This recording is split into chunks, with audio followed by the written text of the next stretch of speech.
Mahaosagi Khal Kairakpana Eikhoigi Punsida Makhal Makha Kayagi Leina Thokhalli haina State Program on Climate Change and Human Health ki State Nodal Officer Y Nivedana Fongdokre. Wafam asi ngasi malemgi mafam kayada pangthoknabagum National Health Mission Manipur National Program on Climate Change and Human Health na sinduna TZ Higher Secondary School da Land Restoration, Desertification and Drought Resilience haiba hiramda pangthokkiba World Environment Day ki tharamda Nivedana Fongdokkibani. Mahakna hai environment ki ahongba kaya lakpa asina sabagi chang hengatlakpadagi miyoibada laina laichat kaya pokhannabagi machak oire. Masina maram oiduna miyoibagi hakchangda aduki matik sokhanle. Mahaosagi Khal Kairakpa asina miyoibagi punsida khudongthianbagi machak ama oiriba asi koknaba Mahaosagi Khal kanminnaba changi. Masi khara makhai kange hairabadi yumgi akoibasingda uwa ningthina thasi haiki. Thoram aduda Health Services ki Director O Sanahanbi, National Health Mission ki State Mission Director Ningombam Somerjit amadi TZ Higher Secondary School ki Principal Elangbam Vinita Sosarok yaki.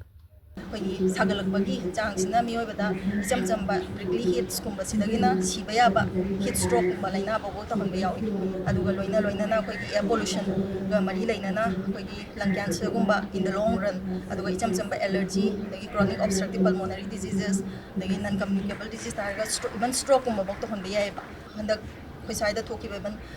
flood gumba da mi siba yai na ba yai then aduga loina na eikhoigi flood matungumada waterborne diseases adugam hana leiramdaba jaga da eikhoigi vector-borne diseases malaria se hana